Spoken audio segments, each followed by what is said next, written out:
ജിഷിൻ ചേട്ടന്റെ എക്സ് വൈഫും തമ്മിൽ പിരിയാൻ കാരണം അമ്മയാണെന്നുള്ളത് ദേഷ്യം വരുന്ന ഒരു കാര്യം. നമ്മളെ പറ്റി ഇല്ലാത്തത് പറയുന്നത് കേൾക്കുമ്പോൾ ഒരു വല്ലാത്തൊരു ആത്മരോഷം പുറത്ത്. ഞാനത് 4 തെറി വിളിക്കും.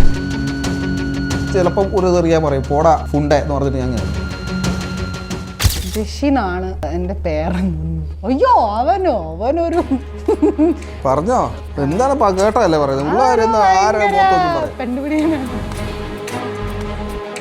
ഞാൻ അങ്ങനെ ഒരു വ്യക്തി തന്നെ ആയിരുന്നു, അല്ലെങ്കിൽ നേരത്തെ എനിക്ക് അങ്ങനെ ഒരു സ്വഭാവമൊക്കെ ഉണ്ടായിരുന്നു, ഫ്ലേർട്ടിങ് കാര്യങ്ങളിലൊക്കെ ഉള്ള. ചേട്ടൻ്റെ ആ ലൈഫിനെ ബാധിച്ചിട്ടാണോ അങ്ങനെ ഒരു ഡിസിഷനിലേക്കൊക്കെ പോയത്, ഡിവോഴ്സ് അങ്ങനത്തെയൊക്കെ?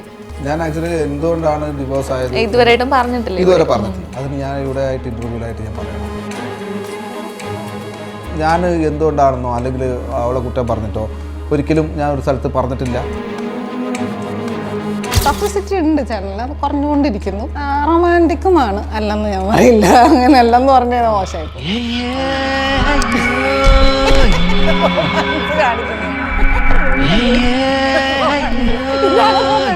ബോൾ സൈസ് അത് ഇട്ടാൽ നല്ലതായിരിക്കും. എനിക്ക് തോന്നിയിട്ടുള്ളത് മൂക്ക് കുത്തുമ്പോൾ ആണുങ്ങൾക്ക് ഒരു സ്ത്രൈണഭാവം ഫീൽ ചെയ്യും. ആ സ്ത്രൈണത ഇഷ്ടപ്പെടില്ല. റോസിക്കിന്റെ ഇഷ്ടം അല്ലെങ്കിൽ റോസി വീട്ടിൽ നിന്ന് ഇറങ്ങി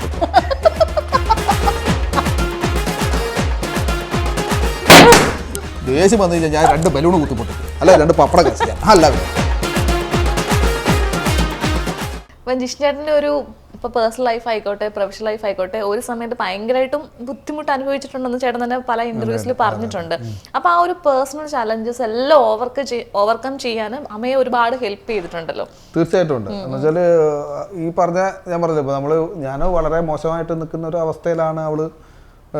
സാധാരണ വരുന്ന ഒരാളെ പോലെ അങ്ങനെ വന്നതാണ്. പക്ഷെ അവളവിടെ സസ്റ്റെയിൻ ചെയ്ത് നിൽക്കുന്നുണ്ടെങ്കിൽ അതിൻ്റെ മാറ്റം എനിക്ക് എന്നിൽ കാണാനുണ്ടാവും. അതിപ്പോൾ ലൊക്കേഷനിലായാലും പല ലൊക്കേഷനിൽ ചെല്ലുമ്പോൾ ഇപ്പോൾ കന്യാദാനത്തിൽ ലൊക്കേഷൻ ചെന്ന് കഴിഞ്ഞാലും അവിടെ പലരും പറഞ്ഞു ജിഷ്ണു എനിക്ക് ഭയങ്കര മാറ്റമുണ്ട്, ഭയങ്കര മാറ്റമുണ്ട്. മുമ്പൊക്കെ ഞാൻ എന്ത് പറഞ്ഞു കഴിഞ്ഞാൽ എടുത്ത വായിക്കും 4 പച്ചത്തെറിയും പറഞ്ഞു വേറെ പേടെ. ഇപ്പൊ കുറച്ചും കൂടി കാമാൻ ക്വയറ്റ് ആയിട്ടുണ്ട് എന്നാണ് വിശ്വാസം. പണ്ട് ഒരു ദിവസം 10 പ്രാവശ്യം വിളിച്ചോണ്ടെങ്കിൽ ഇപ്പൊ മാസത്തിൽ 2 പ്രാവശ്യം എന്നെ വിളിക്കണവരല്ല.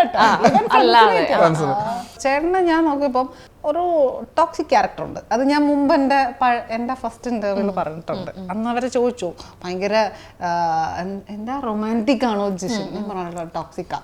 റൊമാൻറ്റിക് അല്ലേ? ഞാൻ പറഞ്ഞു അല്ല ടോക്സിക്കാ. അത് ഞാനും കണ്ടിരുന്നു. അപ്പൊ ഞാൻ ഒരു കാര്യം ചോദിക്കട്ടെ, ജിഷിൻ ചേട്ടൻ ടോക്സിക് ആണെന്ന് പറയാൻ എന്താണ് കാരണം? അതിന് ഈ പറഞ്ഞേക്കല്ലേ കാരണം. ഇപ്പൊ പുള്ളിയെ പറ്റി പുള്ളിയുടെ പറയണ്ടല്ലോ.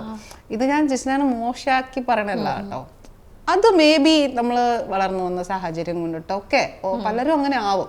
ഇപ്പൊ ഞാൻ വളർന്നു വന്ന സാഹചര്യം വെച്ചിട്ടൊക്കെ ആണെങ്കിൽ ഞാനും ഒരു ഭയങ്കര ടോക്സിക് ആകേണ്ട ഒരാളാണ്. കാരണം എൻ്റെ അമ്മ ഇച്ചിരി ദേഷ്യക്കാരിയാണ്. സ്നേഹത്തോടു കൂടി സംസാരിക്കാനും പറയാനും അറിയില്ല. കേട്ടിടത്തോളം ചേട്ടൻ്റെ അച്ഛൻ അങ്ങനെയാ. അപ്പൊ അങ്ങനെയുള്ള ആൾക്കാരുടെ മക്കൾ അതുപോലെ ആ ടോക്സിസിറ്റി നമ്മളിലേക്ക് വരുമ്പോൾ നമ്മൾ അതിലപ്പുറം ടോക്സിക് ആകാണ്ട. പക്ഷെ ഞാൻ നേരെ ഉൾട്ടയാ പോയ, എന്താ അറിയില്ല. ഞാൻ ദേഷ്യത്തിന് പകരം കാമിലേക്കാ പോയ. എനിക്ക് തോന്നുന്നു അച്ഛൻ ഭയങ്കര കാമാ. അപ്പൊ എനിക്ക് അച്ഛൻ്റെ ഒരു ഇതായിരിക്കും മേ ബി കിട്ടിയേക്കുന്നത്. അപ്പൊ ഇങ്ങനെ മനസ്സിലാക്കി ചേട്ടൻ ഈ വാശി പിടിക്കണത് നിർബന്ധം പിടിക്കുന്നതൊക്കെ എന്തിനാ. ഞാൻ നേരത്തെ പറയല്ലേ സൈക്കോളജി ബുക്സ് വായിക്കും. അപ്പൊ അത് ചിലപ്പോ ആ പ്രസന്റിൽ അവർ ആ വാശി പിടിക്കണ കാര്യം അവർക്ക് അങ്ങ് സമ്മതിച്ചു കൊടുക്കാം. ഇവര് മാവിൽ നോക്കിയിട്ട് ചക്കയാണെന്ന് പറഞ്ഞാൽ ചക്കയാണ്, അത് ചക്കയാണ്.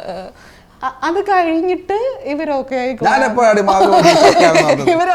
കൂളാവുമ്പോ നമ്മള് പോയിട്ട് പറയാം ചേട്ടാ മാവില് ചക്ക കായ്ക്കില്ല, അവിടെ ചക്കയല്ല മാങ്ങയാ. കാമായിട്ട് പിന്നെ പറഞ്ഞ് മനസ്സിലാക്കി കൊടുക്കും അല്ലേ. അപ്പൊ അത് ചിലപ്പോൾ സ്റ്റേജിലൊക്കെ അപ്പോൾ ഈഗോ അനുവദിക്കില്ല. അവിടെ ഈഗോന്റെ ടോക്സിസിറ്റി ഉണ്ട്. രണ്ടും ഡേഞ്ചർ സാധനമാണ്, റിലേഷൻഷിപ്സിനെ തകർക്കുന്ന സാധനം. അപ്പൊ ഈഗോ അനുവദിക്കില്ല, ചേട്ടൻ സമ്മതിക്കില്ല. പക്ഷെ എനിക്കറിയാം ചേട്ടൻ പിന്നീട് അത് ഉൾക്കൊണ്ടോളൂ. ഞാൻ പിന്നെ വിടും. എന്നെ കുറെ വഴക്കൊക്കെ പറയും, അത് ശരിയല്ലെന്നൊക്കെ പറയും. പക്ഷെ പിന്നീട് ഞാൻ ശ്രദ്ധിക്കും, പിന്നെ ചേട്ടൻ അത് ചെയ്യണ്ടാവില്ല. അതാണ് എനിക്കുള്ള റിസൾട്ട്. അപ്പൊ ഞാൻ ഒരു കാര്യം ചോദിക്കട്ടെ, നിങ്ങൾ രണ്ടുപേർക്ക് ഇടയിലെ പരസ്പരം ഏറ്റവും ഇഷ്ടമുള്ള കാര്യങ്ങൾ എന്തൊക്കെയാ? അമ്മയിൽ ഏറ്റവും ഇഷ്ടമുള്ള ഒരു കാര്യം എന്താ? ഏറ്റവും ഇഷ്ടമുള്ളൊരു കാര്യം പോസിറ്റീവ് ഒരു ക്വാളിറ്റി എന്നൊക്കെ പറയുന്ന അമ്മയിൽ ഏറ്റവും ക്വാളിറ്റിയേ ഉള്ളൂ. എന്നാലും ഏറ്റവും ഇഷ്ടമുള്ള ഇങ്ങനെയൊക്കെ വരുമ്പോഴേ പറയുള്ളൂ, അല്ലാതെ പറയില്ല. ഈഗോ തോലുകൊണ്ട് കുത്തിയപ്പില് പറയില്ല. അല്ല, ഇത് തന്നെ നമ്മള് പറഞ്ഞിട്ടുള്ള നമുക്കൊരു തെറ്റ് പറ്റിക്കഴിഞ്ഞാൽ അത് ചൂണ്ടിക്കാണിക്കാനും അത് തിരുത്തി കാണിച്ചു തരാനുള്ള ഒരു കഴിവുണ്ട്. അതൊരു ഭയങ്കര കഴിവാണ്. അത് പറഞ്ഞ് പറഞ്ഞ് പറഞ്ഞ് പറഞ്ഞ് പറഞ്ഞ് നമ്മളിലേക്ക് അത് എത്തിച്ച് തരാൻ വേണ്ടിയുള്ള ക്ഷമ അത് ഭയങ്കര. അല്ലെങ്കിൽ പിന്നെ അത് കൂടെ പറഞ്ഞു കഴിഞ്ഞാൽ എന്ത് സംഭവിച്ചു കഴിഞ്ഞാലും പിന്നെ അവസാനം അത് കോംപ്രമൈസ് ചെയ്ത് അത് വിഷമമായാലും സന്തോഷമായാലും സങ്കടത്തിലായാലും അതൊന്ന് കോംപ്രമൈസ് ചെയ്ത് കൊണ്ടുവരാനുള്ളൊരു കഴിവാണ്. അത് ഭയങ്കര ക്വാളിറ്റിയാണ്. ജിഷിൻ ചേട്ടൻ ഏറ്റവും ഇഷ്ടപ്പെട്ടത് കാരണം അവിടെ നിന്നൊക്കെ ഒരുപാട് ജേർണീസിലൂടെ കടന്നു വന്നിട്ട് ഇപ്പൊ ഇവിടെ നിൽക്കുമ്പോൾ ഇപ്പൊ ഏറ്റവും കൂടുതൽ ഒരു ക്വാളിറ്റി ആയിട്ട് ജിഷാനിൽ ഇപ്പൊ ഏറ്റവും കൂടുതലുള്ള ഒരു ക്വാളിറ്റി ജിഷാൻ അമ്മയെ ഭയങ്കര ഇഷ്ടമാണ്. അമ്മയെ സ്നേഹിക്കുന്ന ഒരു പുരുഷൻ ഒബ്വിയസ്ലി അവന്റെ പെണ്ണിനെയും സ്നേഹിക്കേണ്ടതാണ്. എൻ്റെ ഒരു കൺസെപ്റ്റിലുള്ള ഒരു കാര്യമാണ്. അമ്മയെ നന്നായിട്ട് ടേക്ക് കെയർ ചെയ്യുന്ന ഒരാള്. എന്നാ ദേഷ്യം വരുമ്പോ ചേട്ടൻ അമ്മേനെയും പെണ്ണിനെയും ഒന്നും ഇഷ്ടമല്ല, അത് വേറെ കാര്യമാണ്. പക്ഷെ നോർമലി ജിഷാൻ അമ്മേനെ ഭയങ്കരമായിട്ട് നോക്കുന്ന ഒരു നല്ല മകനാണ്. അതാണ് ഞാൻ കണ്ടേക്കുന്ന ഒരു ക്വാളിറ്റി. അത് തന്നെ മതിയല്ലേ അൾട്ടിമേറ്റ്ലി. അപ്പൊ ഞാൻ പറഞ്ഞു വരുന്നത് നമ്മൾ കുറെ കാര്യങ്ങൾ സംസാരിച്ചു. ഇപ്പോ എന്താ പറയുന്നത്, ജിഷിൻ ചേട്ടനെ പറ്റിയും അമ്മയെ പറ്റിയും ഇങ്ങനെ ഒരുപാട് തെറ്റിദ്ധാരണകളുണ്ടല്ലോ ഇപ്പൊ നമ്മുടെ സോഷ്യൽ മീഡിയയിലാണെങ്കിലും. ഓഫ് കോഴ്സ് ഇപ്പൊ അമ്മയൊക്കെ ആദ്യമായിട്ട് ധാരണകൾ ഓക്കെ. അപ്പം അമ്മയൊക്കെ ആദ്യമായിട്ടൊക്കെ കാണുന്ന ഒരാൾ പറയും ഭയങ്കര ജാടയാണ് അങ്ങനെയൊക്കെ പറയാറുണ്ട്. ഇപ്പൊ ജിഷിൻ ചേട്ടനെ പറ്റിയാണെങ്കിലും അമ്മയെ തന്നെ പറഞ്ഞു, അതായത് ആദ്യം ഒരു സീരിയലിൽ നിന്ന് മാറിയത് തന്നെ എനിക്കൊന്ന് മണിമുത്തം എന്ന് പറഞ്ഞ സീരിയലിൽ നിന്ന് മാറിയത് തന്നെ കാരണം ജിഷിനെ പറ്റി അറിഞ്ഞുള്ളതാണെന്ന് പറഞ്ഞിരുന്നു. അപ്പൊ ഇങ്ങനെയുള്ള കുറെ കാര്യങ്ങളുണ്ടല്ലോ നിങ്ങളെ പറ്റി അറിയുന്നത്. ശരിക്കും അന്ന് ജിഷിനെ പറ്റി കേട്ടത് എന്തൊക്കെയായിരുന്നു? കേട്ടത് എനിക്ക് അങ്ങനെ ഒരു ഞാൻ പ്രണയവർണ്ണങ്ങൾ എന്ന് പറയുന്ന ഒരു സീരിയൽ കഴിഞ്ഞിട്ട് കെ രാജസാറിന്റെ നല്ലൊരു സീരിയലായിരുന്നു. നല്ലൊരു ക്യാരക്ടറൊക്കെ കഴിഞ്ഞിട്ട് ഇങ്ങനെ ഒരു ബ്രേക്ക് എടുക്കാന്ന് കരുതി ഇരിക്കായിരുന്നു. അപ്പൊ ഒരു 2 months ബ്രേക്ക് ആയപ്പോഴേക്കാണ് ഇത് വന്നത്. അപ്പം എൻ്റെ എക്സാം ടൈമൊക്കെ ആയപ്പോൾ ഞാൻ ചോദിച്ചു വേണ്ട കുറച്ച് ദിവസം കൂടി ബ്രേക്ക് എടുത്തിട്ട് എക്സാമൊക്കെ കഴിഞ്ഞിട്ട് അടുത്തൊരെണ്ണം കയറാം എന്ന് ഓൾറെഡി എൻ്റെ മൈൻഡ് സെറ്റിൽ ഉണ്ടായിരുന്നു. പിന്നെ ഈ ക്യാരക്ടർ വന്നപ്പോൾ ഇങ്ങനെ ഞാൻ എൻ്റെ ഒരു ഫ്രണ്ടിൻ്റെ അടുത്ത് പറഞ്ഞു ഇങ്ങനൊരു സീരിയലിൽ നിന്ന് വന്നിട്ടുണ്ട്, ജിഷിനാണ് എൻ്റെ പേരെന്ന്. അയ്യോ അവനൊരു ഇപ്പം പറയണോ ചേട്ടൻ പറത് പറഞ്ഞോ എന്താണ് കേട്ടല്ലേ പറയുന്നത്, കണ്ടുപിടിക്കാനാണ് എന്നുള്ള രീതിയിൽ അങ്ങനെയാണ് മെയിനായിട്ട് എന്നുവെച്ചാൽ. അപ്പൊ ആ ഒരാളുടെ പാർട്ട്ണറായിട്ട് പോയാൽ നമ്മളെ ഫ്ലേർട്ട് ചെയ്യും, വളയ്ക്കും, നമ്മളെ എന്തെങ്കിലും ഇതാക്കും എന്നുള്ള രീതിയിലൊരു വർത്താനം. അപ്പൊ ഓൾറെഡി ഞാൻ പറഞ്ഞല്ലോ ഞാൻ എക്സാം ഒക്കെ കഴിഞ്ഞിട്ട് കയറാന്നുള്ളൊരു മൈൻഡ് നിൽക്കായിരുന്നു. പിന്നെ ഈ ഒരു നെഗറ്റീവ് കൂടി അടിച്ചോടുകൂടി ഞാൻ എന്ത് ചെയ്ത് എൻ്റെ പേയ്മെന്റ് അങ്ങ് കയറ്റി പറഞ്ഞു. എനിക്കറിയാം അത്രയും പേയ്മെന്റ് ഒന്നും തന്നെ അവരതിലേക്ക് എടുക്കില്ലാന്ന്. അങ്ങനെ അവർ പിന്നെ ഒന്നും വിളിച്ചുമില്ല. പേയ്മെന്റ് കയറ്റി പറയുമ്പോൾ നമ്മൾ അതേ ഒഴിവാക്കും എന്നുള്ളത് അറിയാമായിരുന്നു. അങ്ങനെ ഞാൻ അത് ഒഴിവാക്കിയിട്ടുണ്ട്. എന്നിട്ട് ഞാൻ കന്യാദാനത്തിൽ വന്നപ്പോൾ അവർ പറഞ്ഞില്ലേ അമ്മേനെയാണ് ഇതില് ചേട്ടൻ്റെ പേരായിട്ട് വെച്ചിരുന്നതെന്ന്. അങ്ങനെ ചേട്ടൻ ഭയങ്കര ഫ്ലേർട്ടാണ്. പക്ഷെ അത് പിന്നീട് ഞങ്ങൾ പരിചയപ്പെട്ടപ്പോൾ ചേട്ടൻ പറഞ്ഞു നീ കേട്ടതിൽ കുറെയൊക്കെ അങ്ങനെയല്ല ഫ്ലേർട്ടിങ് ഈ പറയുന്ന പോലെ ഒന്നല്ല. ഈ പറയുന്നത് ഇപ്പൊ ഞാനിപ്പോ കന്യാദാനത്തിൽ ചെയ്യുന്നു, എന്റെ കൂടെ എന്റെ വൈഫായിട്ട് ഐഷു ചെയ്യുന്നു. അവളടുത്ത് ഇന്നേ വരെ മോശമായിട്ട് ഞാൻ ബിഹേവ് ചെയ്തിട്ടുണ്ടെന്ന് അവള് പറയട്ടെ? ഇല്ലല്ലോ. ഇവളെയും കൂട്ടുകാരിയാണ്. അപ്പം കേക്ക് ഇല്ലാന്നല്ല, ഫ്ലേർട്ട് ചെയ്യാത്തൊന്നുമല്ല ഞാൻ, അതൊന്നും ഇല്ലാത്തൊന്നുമല്ല. പക്ഷെ എന്റെ ഒരു കുഴപ്പം എന്താ അറിയോ, ഞാനെല്ലാം വിളിച്ചു പറയും. എനിക്ക് ഇനി ഹൈഡ് ചെയ്യാനൊന്നുമില്ല, ഉള്ളത് അങ്ങ് പറയും. അങ്ങനെയാണ് ഇങ്ങനെ അതെയാ നമ്മളെ കൂട്ടുകാരിയല്ലേ. പക്ഷെ അത് എല്ലാവരും എല്ലാ അർത്ഥത്തിലും നല്ല രീതിയിൽ അർത്ഥത്തിൽ എടുക്കണമെന്നില്ല. അപ്പോൾ അതിൻ്റെ മോശമായിട്ട് ചിത്രീകരിക്കാനാണ് എല്ലാവർക്കും താല്പര്യം. ഒരാളെ നല്ല ചിത്രീകരിക്കാൻ വളരെ പ്രയാസമാണ്, മോശമായിട്ട് ചിത്രീകരിക്കാൻ വളരെ എളുപ്പമാണ്.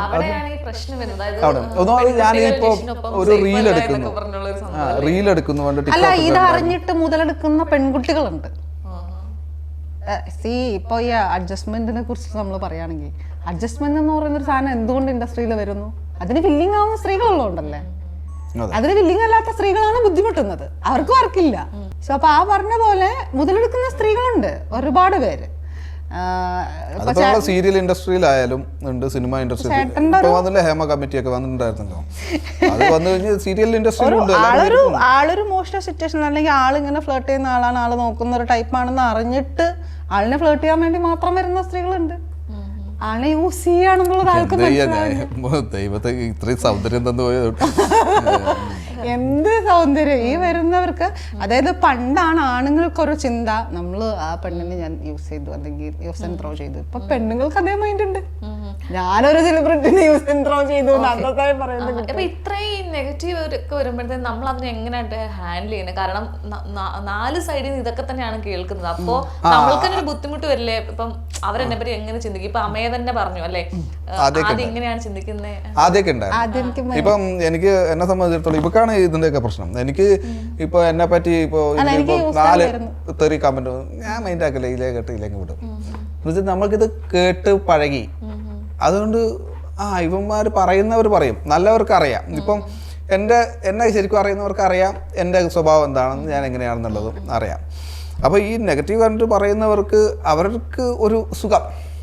ആ നെഗറ്റീവ് കമൻറ്റ് നമ്മളെന്ത് ചെയ്യുക, കേൾക്കുക, വിടുക. പറയുന്നവർ പറയും. ഇപ്പം നമ്മൾ കഴിഞ്ഞ ദിവസം വാഗമണിൽ പോയിട്ട് അവിടെ ഒരു റിസോർട്ടിൻ്റെ ഒരു ഷൂട്ടിന് വേണ്ടി പോയതാണ്. അപ്പോൾ അവിടെ പോയിട്ട് നമ്മൾ പൈൻ വാലിയിൽ പോയി. പൈൻ വാലിയിൽ പോയപ്പം അവിടുന്ന് റീലെടുക്കാൻ നോക്കുന്നു. ഞാനിവിടെ നമ്മൾ അടിയായി. എങ്ങനെയാ അറിയോ, അവിടെ ചെന്ന് റീലെടുക്കാൻ വേണ്ടി ഞാൻ ഇങ്ങനെ നോക്കും. റീലിൻ്റെ പാട്ട് പാടിക്കൊടുക്ക്, ഇങ്ങനെ പാട്ട് പാടി ഇങ്ങനെ നടന്ന് ഞാൻ നമുക്ക് ഇങ്ങനെ എടുക്കാം. ഞാൻ ഇങ്ങനെ പറഞ്ഞു, നീ പുറയിലെ കൂടെ ഇങ്ങനെ നടന്നു വരുന്നു. എന്നിട്ട് അങ്ങനെ ഈ നടക്കുന്ന അങ്ങോട്ട് ഇത്ര ആൾക്കാർ നമ്മളെ തന്നെ നോക്കിക്കൊണ്ടിരിക്കും. അങ്ങനെ ചെയ്യാൻ പാടുണ്ടോ? ഞാനപ്പോ എനിക്ക് ദേഷ്യം വന്നിട്ടേ, നമ്മള് ഇതിൽ അഭിനയിക്കുമല്ലേ, ഇതിൽ ആ ഫീല് കിട്ടണ്ടേ? ഇല്ല, ഇത് ഫുൾ ഇങ്ങനെ അയ്യോ അവരൊക്കെ ഇങ്ങോട്ട് നോക്കിക്കൊണ്ടിരിക്കും. അവർ നോക്കിയാ എന്താ, ഈ എടുക്കുന്ന റീല് 10-30 ലക്ഷം ആൾക്കാർ കാണും. അത് കുഴപ്പമില്ല. അവിടെ 10 പേര് അവിടെ നോക്കി അവര് നോക്കും. എന്ന് വെച്ചാൽ അവർക്ക് നമ്മൾ ടി വിയിൽ കണ്ടിട്ടുള്ള പരിചയമുണ്ട്. അവർക്ക് സ്വാഭാവികമായി ഒരു കൗതുകം. അത് കഴിഞ്ഞിട്ട് ഞാനത് നമ്മൾ അടിയൊന്നും ആയില്ല. ചേട്ടന് ദേഷ്യം വന്നു. ചേട്ടന് ദേഷ്യം വന്നിട്ട് ചേട്ടൻ കയറിപ്പോയി. ഞാൻ പിന്നാലെ പതിയെ പോയി. ഞാൻ കുറച്ച് സമയം അവിടെ ഇങ്ങനെ നിന്നു. ഇത് മനസ്സിലാവുന്ന രീതിയിൽ പറഞ്ഞു കൊടുക്കണമല്ലോ. എന്നിട്ട് ഞാൻ പറഞ്ഞു, ചേട്ടാ എനിക്ക് കംഫർട്ടബിൾ അല്ലാത്തൊരു കാര്യം ഞാൻ കംഫർട്ട് അല്ല എന്ന് തന്നെ അല്ലേ പറയേണ്ടത്? പറയാൻ പാടില്ല. എൻ്റെ ഒരു അഭിപ്രായത്തിലേക്ക് പറയാൻ പാടില്ല. ഇപ്പൊ ശംഖുമുഖത്ത് വെച്ച് ഷൂട്ട് നടക്കുന്നു. ഇവിടെ ഇപ്പം ഒരു കാമുകനുമായിട്ടുള്ള ഒരു സീൻ എടുത്തോണ്ടിരിക്കുന്നു. ഇവിടെ കെട്ടിപ്പിടിക്കണം. അവിടെ കോൺഷ്യസ് ആവാം.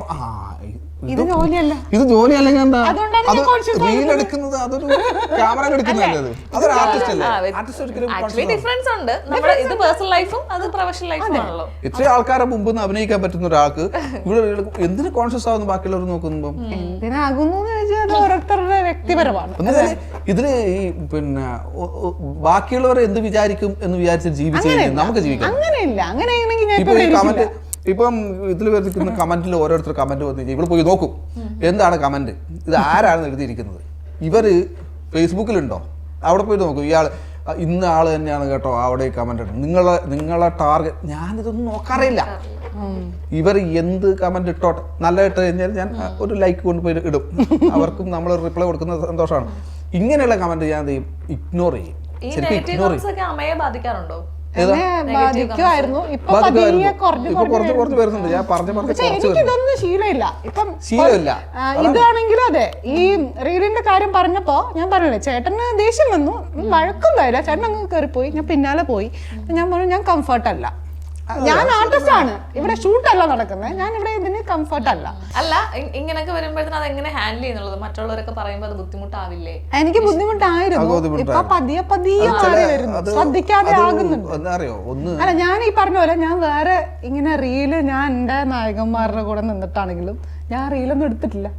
അത് എന്റെ ഒരു അൺകംഫർട്ടിന്റെ കാരണം. ഇപ്പൊ ഷൂട്ടിന് ലൊക്കേഷനിൽ പോകുന്നു, പണ്ട് ടിക്ടോക്കുള്ള സമയത്ത് ഇൻഡസ്ട്രിയിലൊരു ഇത് പറച്ചിലുണ്ട്. എന്ന് വെച്ചാൽ പുതിയ ഏതെങ്കിലും ആർട്ടിസ്റ്റിനെ വേണമെങ്കിൽ, പെൺകുട്ടികളെ നായികയായിട്ടോ അല്ലെങ്കിൽ വേറെ ക്യാരക്ടർ റോളിനോ ഏതെങ്കിലും പെൺകുട്ടീനെ വേണമെങ്കിൽ ജിഷിന്റെ ടിക്ടോക്ക് എടുത്ത് നോക്ക്. എന്ന് വെച്ചാൽ ഇൻഡസ്ട്രിയിലുള്ള എല്ലാ പെൺപിള്ളേരുടെ കൂടെ റീൽ എടുത്തിട്ടുണ്ട്, ടിക്ടോക്ക് ചെയ്തിട്ടുണ്ട്. ചേട്ടൻ അങ്ങനെ ചെയ്യാറുണ്ട്. അതുകൊണ്ടാണ് ചേട്ടൻ ആ ഒരു ഇതില്ലാത്ത. ഞാൻ വെച്ചാൽ ഇപ്പൊ ലൊക്കേഷനിൽ പോയാലും എന്റെ നായകന്റെ കൂടെ പോലും ഞാൻ റീൽ എടുക്കാറില്ല, ഒന്നാമത്തെ കാര്യം. അപ്പൊ ഇത് എനിക്കൊരു ഡിസ്കംഫർട്ടായിരുന്നു. ഇപ്പൊ ഇത്രയും ഡിസ്കംഫർട്ടും അല്ലെങ്കിൽ ഇത്രയും കാര്യങ്ങൾ ബോധർ ചെയ്യുന്ന ഒരാൾക്ക് ഏറ്റവും ബുദ്ധിമുട്ടുള്ള കാര്യമായിരിക്കും. കഴിഞ്ഞ കുറച്ച് നാളുകളായിട്ട് സോഷ്യൽ മീഡിയയില് അമ്മയെ പറ്റി ഭയങ്കര നെഗറ്റിവിറ്റിയാണ്. കാരണം അതെന്തുകൊണ്ടറിയാം, നമുക്ക് നമ്മളെ പറ്റി ഇല്ലാത്തത് പറയുന്നത് കേൾക്കുമ്പോൾ ഒരു വല്ലാത്തൊരു ആത്മരോഷം പുറത്ത്. ഞാനത് 4 തെറി വിളിക്കും. ചിലപ്പോൾ ഞാൻ അതിന്റെ കമന്റിൽ തന്നെ പോയിട്ട് ഞാൻ ചിലപ്പോൾ ഒരു തെറിയാൻ പറയും, പോടാ ഫുണ്ടേ എന്ന് പറഞ്ഞിട്ട് ഞാൻ അതിടും. ചിലപ്പോൾ ഞാൻ 4 തെറിയാൻ വിളിക്കും. അവിടെ തീർക്കും. ആ മതി കഴിഞ്ഞ്. പക്ഷെ ഇവ അതല്ല, ഇവ ഇങ്ങനെ അത് മുച്ചു എന്നാലും ഇവരെന്താ ഇങ്ങനെ സംസാരിക്കുന്നത്, നമ്മൾ അങ്ങനെ അല്ലല്ലോ. പിന്നെ എന്തിനാണ്? അല്ല, കാരണം അത് ചോദിക്കാൻ കാരണം ഏറ്റവും കൂടുതൽ വരുന്നത് ഇപ്പം ജിഷിൻ ചേട്ടനായിട്ട് റിലേറ്റ് ചെയ്തിട്ടാണ്. അതായത് ജിഷിൻ ചേട്ടന്റെ എക്സ് വൈഫും തമ്മിൽ പിരിയാൻ കാരണം അമ്മയാണെന്നുള്ളത് എല്ലാരും, അതായത് സോഷ്യൽ മീഡിയ ഫുൾ സംസാരിക്കുന്നത് അതാണ്. ശരിക്കും അതിനെപ്പറ്റി എന്താണ് റിയാക്ട് ചെയ്യാനുള്ളത് അമ്മയ്ക്ക്? അത് ഞാൻ എന്റെ ഇന്റർവ്യൂവിൽ ഒറ്റ വാക്കി പറഞ്ഞു, ഞാൻ കാരണമല്ല അവര് പിരിഞ്ഞെന്ന് ഈ രണ്ടുപേർക്കും അറിയാം. അതിൽ കൂടുതൽ ആരെ ബോധിപ്പിക്കേണ്ടത്? എനിക്ക് ഈ രണ്ടുപേരുടെ ഫാമിലിക്കും അറിയാം. മേ ബി എനിക്കറിയില്ല, ഏറ്റവും മോസ്റ്റ് ആയിട്ട് ഇവർക്ക് രണ്ടുപേർക്കാണ് അറിയേണ്ട. അവരുടെ ഫാമിലിയിലും വന്നുണ്ടായ ഇഷ്യൂസിലൊന്നും ഞാനില്ല, ഞാൻ ഈ കഥയിലേ ഉണ്ടല്ല, എനിക്ക് ഒരു അറിയ പോലും ഇല്ല. ആളിനെ എനിക്ക് പിന്നെ അറിയാം, ഞാനൊരുമിച്ച് വർക്ക് ചെയ്തിട്ടുണ്ട്, പക്ഷെ ഞങ്ങൾ അത്ര ക്ലോസ് ഒന്നും ആയിരുന്നില്ല. കാരണം ആളുകൾ ഇങ്ങനെ കണക്ട് ചെയ്യും. അതായത് ഇപ്പം സി കേരളത്തിലെ സീരിയലിൽ നിന്നും ആ വേഷത്തിൽ നിന്നും അമ്മയെ മാറി, അപ്പോഴത്തേക്കും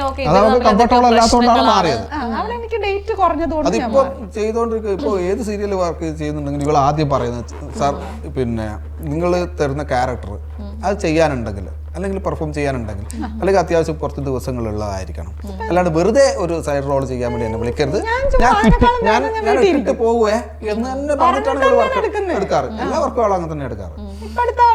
പക്ഷെ അതെന്തോ അൺഫോർച്ചുനേറ്റ്ലി അത് ആ ഒരു രീതിയിലാണ് ആൾക്കാരുടെ. ഇതൊക്കെ ഇങ്ങനെ ഹാൻഡിൽ ചെയ്യുന്നു, കാരണം ഇതിങ്ങനെ വന്നോണ്ടിരിക്കുള്ളൂ. അത് ആ സമയത്താണ് എനിക്ക്, ഞാനതല്ലേ പറഞ്ഞു, ഞാനിപ്പോ ഇൻഡസ്ട്രിയിൽ വന്നിട്ട് 7 years ആയി, ഞാൻ ഇതുവരെ ഒരു ഇന്റർവ്യൂ കൊടുത്തിരുന്നില്ല. ഇതിങ്ങനെ നെഗറ്റീവ് പോകുന്നു. സി, നമ്മൾ കാരണം ഒരാളുടെ ഫാമിലി, ഒരാളുടെയും ഫാമിലിയും തകരുതെന്നുള്ളതാണ് നമ്മുടെ ആഗ്രഹം. ഒരാളുടെയും, ഇവരുടെ എന്നല്ല, ആരുടെയും. അത്രയ്ക്ക് നമുക്ക് ഈ ലോകത്ത് ആണുങ്ങളെ കിട്ടത്തില്ലേ? ഫാമിലിയിൽ പോയി വളം വെച്ചിട്ട് തന്നെ കൊണ്ടുവരേണ്ട കാര്യമുണ്ടോ? അതിന്റെ ആവശ്യമില്ലല്ലോ. ഒരു യൂട്യൂബിലൊരു ഇതായിരുന്നു, ഭാര്യയുടെ അനിയത്തിനെയും കൊണ്ട് ഓട്ടോറിൽ പോകുന്നു, ഞങ്ങളെ ആരും അന്വേഷിക്കരുത്. വീഡിയോ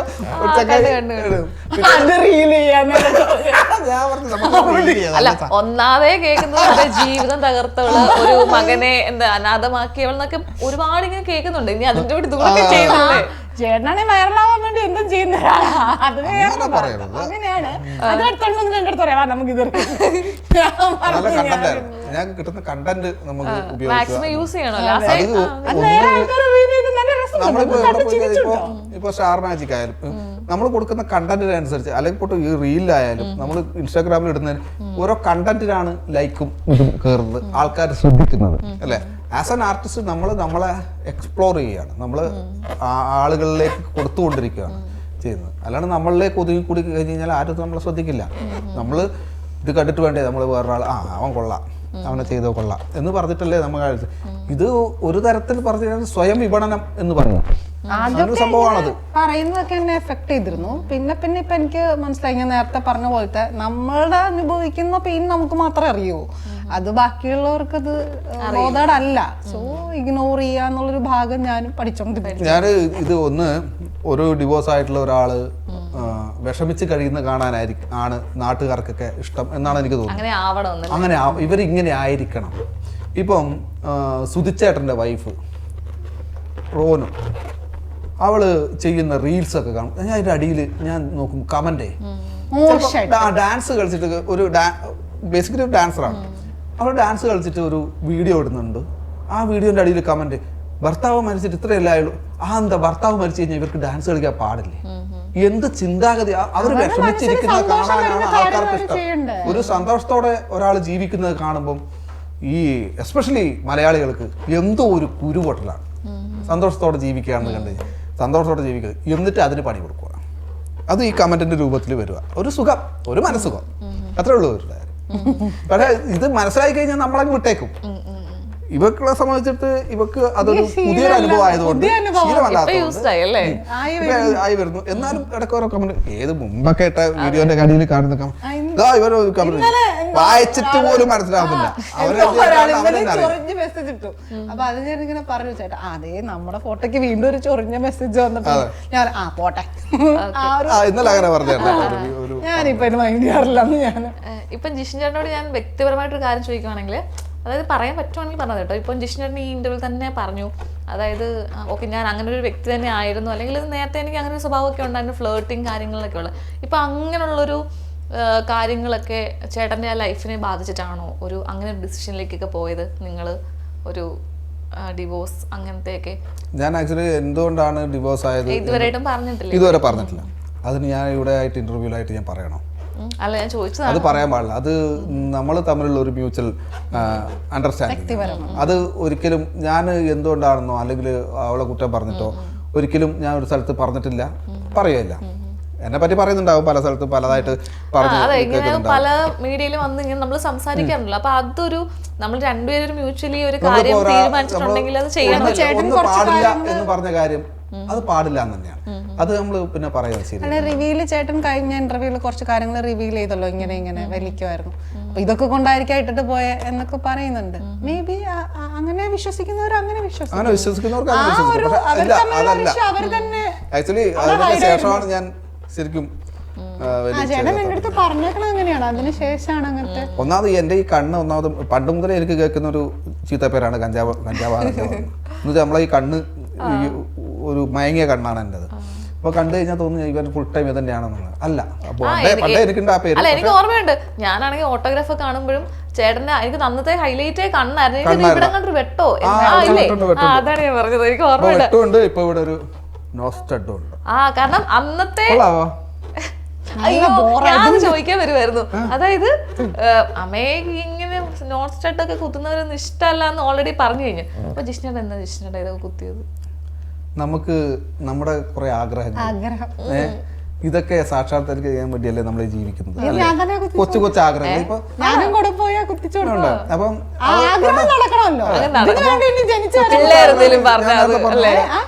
കൊച്ചു കൊച്ചു ആഗ്രഹങ്ങളൊക്കെ ഉള്ളൂ എനിക്ക്. ഈ പറഞ്ഞ ഒരു കൊച്ചു ഭവനം ഇതുപോലുള്ള കൊച്ചു കൊച്ചു ആഗ്രഹങ്ങൾ എനിക്കുള്ളൂ. അതിൽപ്പെട്ട ഒരു ആഗ്രഹമാണിത്. അത് എനിക്ക് നോട്ട്സ് സ്റ്റഡി ചെയ്യണം എന്ന്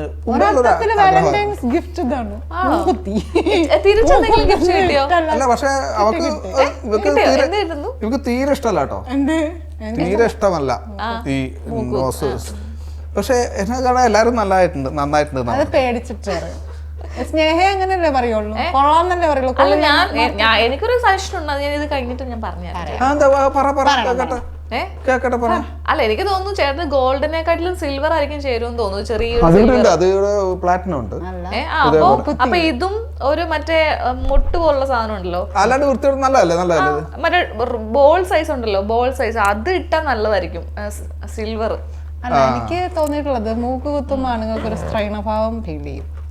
മറ്റുള്ളവർക്ക് ഇത് കാണുമ്പോ കുഴപ്പമില്ല, പക്ഷെ എനിക്ക് ആ സ്ത്രൈണത ഇഷ്ടപ്പെടില്ല. അല്ല, എനിക്ക് ഒരു പാർട്ട്ണർക്ക് ആ സ്ത്രൈണത ഇഷ്ടപ്പെടില്ല. അല്ല, അങ്ങനല്ല, റോസിക്ക് ഇഷ്ടമില്ലെങ്കിൽ റോസി ഇറങ്ങിപ്പോക്കോ.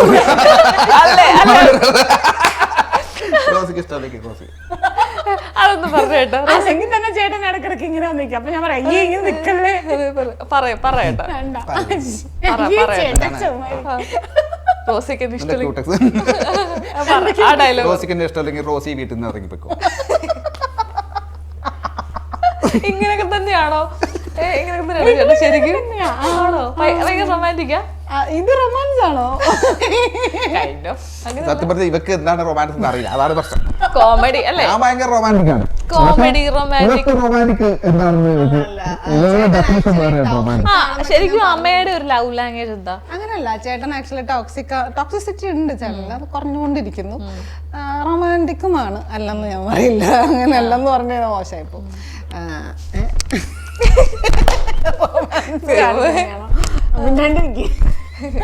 എന്നത് ഇതാണ് റൊമാൻസ്. അപ്പൊ എനിക്ക് ആക്ച്വലി ആകട്ടെ ഇതുണ്ട്, രൗദ്രഭാവം ഉണ്ട്. എനിക്ക് ആക്ച്വലി ചേട്ടന് കുട്ടിയാവും, അതെനിക്ക് ഭയങ്കര ഇഷ്ടമാണ്. കുഞ്ഞുമാവനൊക്കെ ഉള്ള ബിഹേവ് ചെയ്യും, അതെനിക്ക് ഭയങ്കര ഇഷ്ടമാണ്. അത് ഞാൻ എന്ത് ചെയ്യും ഇങ്ങനെയൊക്കെ പറഞ്ഞിട്ട്.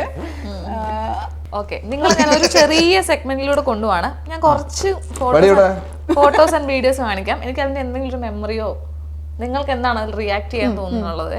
ഇത് എല്ലായിടത്തും ക്യാപ്ഷനാണ്, മറ്റേ എന്തായിരുന്നു ചേട്ടാ അതിന്റെ ഒരു അല്ല ഇതിന്റെ ഒരു റിയാക്ഷൻ എന്താണ്? ഇത് എടുക്കാനുള്ള സാഹചര്യം മറ്റേ എഴുതിയേക്കുന്നത് തിയേറ്റർ മുഴുവൻ വാടകയ്ക്ക് എടുത്ത് സിനിമ കാണാൻ പറ്റുമോ സക്കീർ ബൈക്ക്, ഞാനും എന്റെ ആലിയ ഭട്ടും മാത്രം.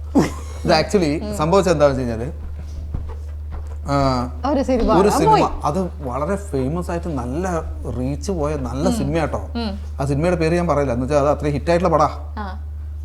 ആ പടത്തിനാണെന്ന് ആലോചിക്കണം. ആ പടം അത്രയും ഹിറ്റാണെന്ന് കേട്ടിട്ട് നമ്മൾ പോയതാണ്. ആ പടത്തിന് നമ്മൾ കേറിയിട്ട് ഞാൻ ഇവിടെ മാത്രം, അല്ല വേറെ ആൾക്കാർ പിന്നീട് വന്നു. നമ്മൾ ആദ്യം ചെന്നപ്പോ രണ്ടുപേരും കൂടി മാത്രം. ആദ്യം ആളില്ല. നമ്മൾ രണ്ടുപേരാണ് ആദ്യം ഉണ്ടായിരുന്നത്. കുറച്ച് കഴിഞ്ഞപ്പോ ഒരു രണ്ടുപേരും കൂടി. പടത്തിന്റെ പേര് പറയാത്ത അതിന് മോശമാകണ്ട, മോശമാണ്. ആ ഒരു മോശമല്ലേ അത്. അപ്പൊ ആ പേര് പറയാൻ പറ്റില്ല. അപ്പൊ നമ്മൾ ചെന്നപ്പോ നമ്മളൊക്കെ ഹൗസ്ഫുൾ പോലെയൊക്കെ കാണിച്ചിട്ട് ഇപ്പൊ ആരും ഇല്ലേ. അടുത്തത് ഇത് തള്ളി ചിരി വന്നു. ജിഷ്ണൊന്നും ചെയ്യാനൊരു മടിയില്ലല്ലേ? ഇതെല്ലാം ഞാൻ പറഞ്ഞ കുട്ടി കളിക്കുന്നു. ഇത് ആക്ച്വലി കുട്ടികൾ അവിടെ മണിമുത്ത് ചെയ്യുന്ന സമയത്ത് രണ്ട് കുട്ടികളും നമുക്ക് ഫേവറേറ്റ് ആണ്. അതിന് വലിയ കാര്യമാണ്. ഞാൻ ഭരത് മാമൻ നെഗറ്റീവ് ക്യാരക്ടർ ആണെങ്കിലും വലിയ കാര്യമാണ്. എന്നെ എല്ലാത്തിനും വിളിക്കും, കളിക്കാനോ അടിക്കാനോ ഓടിക്കളിയും ഒക്കെ ആയിട്ട് ഉള്ളതാണ്. അപ്പോൾ ഇതിങ്ങനെ ചെയ്യണം എന്ന് പറഞ്ഞപ്പോൾ ഞാൻ നമുക്ക് ഇങ്ങനെ ചെയ്യാം എന്ന് പറഞ്ഞിട്ട് ഭയങ്കര കഴിവുള്ള കുട്ടിയാണ് അത്. മിമോസ് ഭയങ്കര ഒന്ന് കുട്ടികളെ കൂടെ നമ്മൾ ബിഹേവ് ചെയ്യുമ്പോൾ നമ്മളെ കൂടി കുട്ടിയായാൽ അവർക്ക് കുറച്ചും കൂടി കംഫർട്ടബിൾ ആയിരിക്കും. നമ്മളെപ്പോഴും അത് അങ്ങനെയുള്ള ഒരു വീഡിയോ ആയിരുന്നു. ഭയങ്കര ഇഷ്ടപ്പെട്ട ഒരു വീഡിയോ ആണ്. ഓക്കെ, അപ്പോ ഈ പ്രാവശ്യത്തെ വാലന്റൈൻസ് ഡേ അപ്പൊ എങ്ങനെയാണ് നിങ്ങൾ സെലിബ്രേറ്റ് ചെയ്യാൻ ഉദ്ദേശിക്കുന്നത്? നമുക്ക് എപ്പോഴും വാലന്റൈൻസ് ഡേ എല്ലാ ദിവസവും നമുക്ക് വാലന്റൈൻസ് പരസ്പരം പറഞ്ഞതിന് ശേഷം ഡെയിലി വാലന്റൈൻസ്. എന്നാലും ഇപ്രാവശ്യം എന്ത് ഗിഫ്റ്റ് കൊടുത്തു? ഇപ്പൊ അമ്മയെ മൂക്കൂത്തി ഇപ്രാവശ്യം വർക്കൊക്കെ കുറവാണ്. ഗിഫ്റ്റ് ഒന്നും പ്രതീക്ഷിക്കണ്ട. ഞാൻ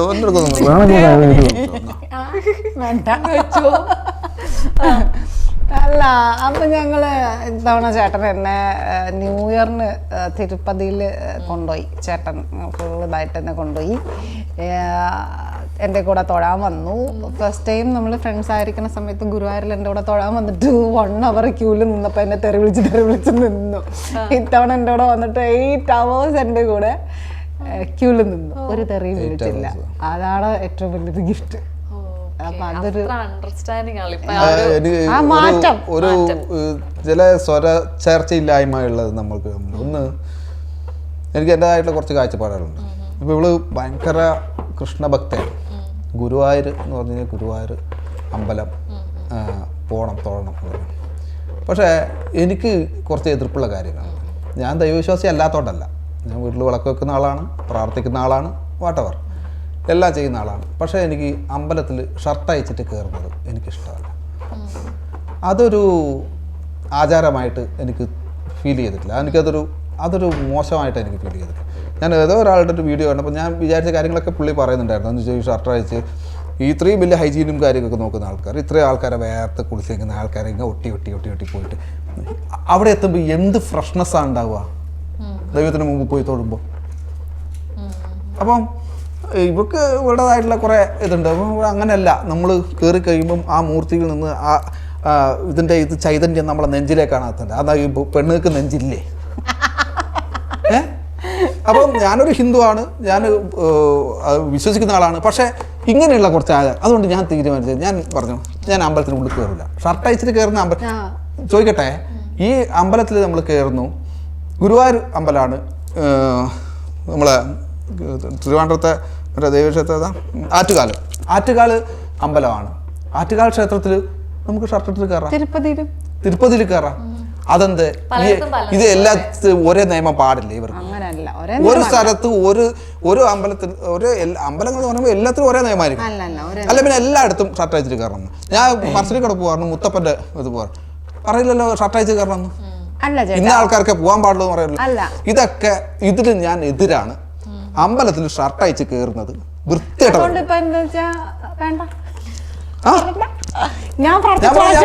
ഗുരുവായൂരൊക്കെ വരാം, ഞാൻ പുറത്തൊന്ന് പ്രാർത്ഥിച്ചു. അവിടെ മുഴുവൻ അങ്ങനെ ഓടി കളിച്ച് നടക്കുന്ന സ്ഥലമാണല്ലോ, അവിടെ ഉണ്ടല്ലോ പ്രസൻസ്. ഈ ആചാരം മാറാണ്ട് ഞാൻ ഷർട്ട് അയച്ചിട്ട് അമ്പലത്തിൽ കയറില്ല. നിങ്ങൾ അമ്പലത്തിൽ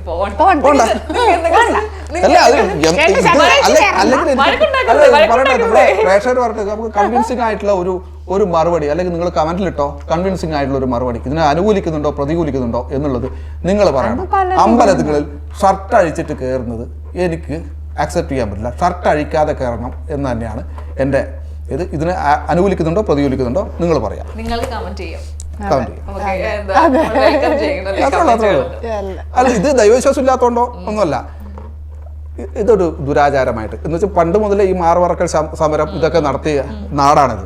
എന്തുകൊണ്ട് ആണുങ്ങൾക്ക് മാറില്ലേ? ഇത് മറക്കാൻ പാടില്ലേ? അല്ലേ? അത് ഒരു ദുരാചാരമായിട്ട് അതൊക്കെ ശരിക്കും കോടതി ഇടപെട്ടിട്ട് നിർത്തലാക്കുന്ന പരിപാടിയാക്കണം. അമ്പലത്തിൽ കയറാൻ ആഗ്രഹമുള്ളവർക്ക് കയറട്ടെന്നേ. വേണം ചേട്ടാ. ദേഷ്യം വന്നിട്ട് പാടില്ല. ഞാൻ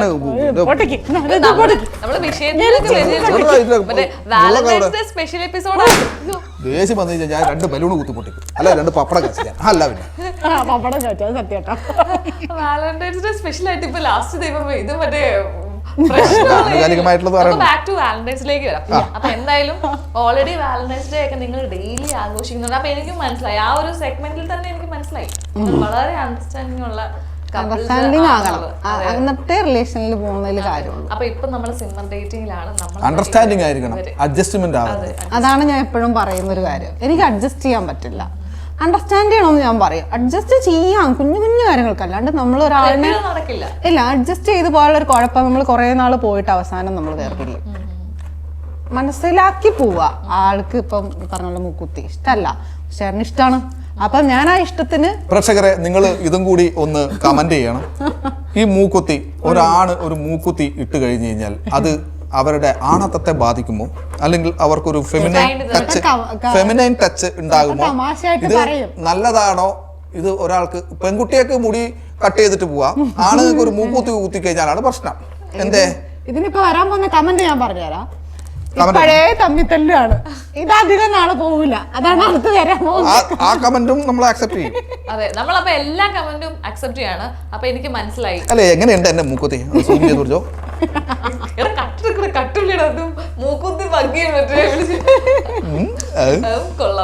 ആഗ്രഹമാണ് ആളുടെ, അപ്പൊ അത് സാധിച്ചില്ലേ? അതേ ഉള്ളൂ. ഇതിപ്പോ എനിക്ക് ഷൂട്ട് ചെയ്യുമ്പോൾ ഇടാൻ പറ്റില്ല. ഞാൻ ചെയ്യുന്ന ക്യാരക്ടറിന്റെ കന്യാദാനം ഊരി വെക്കണം, അല്ലാണ്ട് ഇതിപ്പോ ഈ ഗ്യാപ്പുള്ള സമയത്ത് നമ്മൾ കുത്തി. സന്തോഷട്ടെ. അപ്പൊ ഇപ്പോ ഇവര് സിമ്മർ ഡേറ്റിംഗിലാണ്. അപ്പൊ ഇനി അങ്ങോട്ട് ഓരോരോ ഫേസ് കഴിയുന്നോറും എന്താണ് ഭാവി പരിപാടികൾ എന്നുള്ളത് തീരുമാനിക്കും. അപ്പൊ നമ്മളും അതിനുവേണ്ടി ഇങ്ങനെ വെയിറ്റിംഗ് ആണ്. ഇപ്പൊ ഞാൻ മാത്രമല്ല ഇവിടെ നിൽക്കുന്നത്, സോഷ്യൽ മീഡിയയിൽ ഇങ്ങനെ നിങ്ങൾ തന്നെ നിരീക്ഷിച്ചുകൊണ്ടിരിക്കുകയാണ്. ഇപ്പൊ സ്റ്റാറ്റസ് എന്താണെന്നല്ലേ എല്ലാം നോക്കിക്കൊണ്ടിരിക്കുകയാണ്. എല്ലാവരും നോക്കും. എല്ലാവർക്കും സ്വന്തം ജീവിതത്തിൽ ബാക്കിയുള്ള കാര്യങ്ങളൊക്കെ നിരീക്ഷിക്കൂ. ബാക്കിയുള്ളവരുടെ കാര്യം നമ്മളൊരു, എനിക്ക് തോന്നുന്നു നമ്മളൊരു ശരിയായിട്ടുള്ള ഒരു ആൻസർ അവർക്ക് കൊടുത്തിരുന്നില്ലാത്തത് കൊണ്ട് അവര് വിചാരിച്ചത്, ആൾക്കാരെ വിചാരിക്കണേ നമ്മൾ അവരെ പറ്റിക്കണു എന്നുള്ള രീതിയിൽ, എന്നിട്ട് നമ്മൾ ഫോട്ടോ ഇടുന്നു. അപ്പൊ ഇവർ തമ്മിൽ ഒന്നുമില്ല. പക്ഷെ നമ്മൾ ഒരിടത്തും മുൻപ് കൊടുത്ത ഇന്റർവ്യൂല് എനിക്ക് ചേട്ടനെ ഇഷ്ടമുള്ളതെന്നോ ചേട്ടൻ എന്നെ ഇഷ്ടമുള്ളതെന്ന് നമ്മളൊരിടത്തും പറഞ്ഞിട്ടില്ല. നമ്മളിത് എവിടെ പ്ലേസ് ചെയ്യണമെന്ന് അറിഞ്ഞിട്ട് വേണ്ടേ പറയാൻ. അല്ലാണ്ട് നമ്മളൊരു പോയി ഇപ്പൊ ആൾക്കാർ ഫോർ എക്സാമ്പിൾ ആ ഒരു ഡോക്ടർ റോബിന്റെയും ആ കുട്ടീന്റെ ഒരു കേസ് വന്നല്ലോ, ദിൽഷന്റെ, അവർക്കത് കൺഫേം ചെയ്യണ്ടേ, അവർക്ക് എന്തെങ്കിലും ഉണ്ടോന്ന്, എന്നിട്ട് വേണ്ട ആൾക്കാരോട് പറയാം. ആൾക്കാരെ പ്രഷർ ചെയ്തു എന്ന് കരുതിയിട്ട് പറയാൻ പറ്റില്ലല്ലോ. അതിന് ടൈം വേണം. ടൈം എടുത്തിട്ട് ഞങ്ങൾ ഇങ്ങനെ എന്താ പറഞ്ഞേ, ഇനി അതെന്താണെന്നുള്ളത് നമ്മളിങ്ങനെ വെയിറ്റ് ചെയ്തിരിക്കുകയാണ്. നിങ്ങളുടെ റിലേഷൻഷിപ്പ് സ്റ്റാറ്റസ് എല്ലാവരും ഇപ്പോഴും ഞാനെന്താ ഇങ്ങനെ ഉറ്റു നോക്കിക്കൊണ്ടിരിക്കുകയാണ്. അപ്പൊ എന്തായാലും ഈ വാലന്റൈൻസ് ഡേ അടിപൊളിയാവട്ടെ, ഹാപ്പി ആവട്ടെ, ചില്ലാവട്ടെ എന്നൊക്കെ ഞാൻ ഒരുമിച്ചുള്ള ഫസ്റ്റ് വാലന്റൈൻസ്. ആണോ? ഓക്കെ, അപ്പൊ എന്തായാലും അടിപൊളിയാവട്ടെ. നമ്മള് പൂവ് കൊടുത്തിട്ടുണ്ടായിരുന്നു. എനിക്ക് വാലന്റൈൻസ് ഗിഫ്റ്റ് ഒന്നും വേണം. അപ്പൊ എന്തായാലും രണ്ടുപേരും എനിക്ക് ഒരുപാട് സന്തോഷം. നിങ്ങൾ ഇങ്ങനെ വന്ന് സംസാരിച്ച് ഒരുപാട് കാര്യങ്ങൾ ഇങ്ങനെ സംസാരിക്കാൻ പറ്റി. എനിക്ക് ഭയങ്കര സന്തോഷം.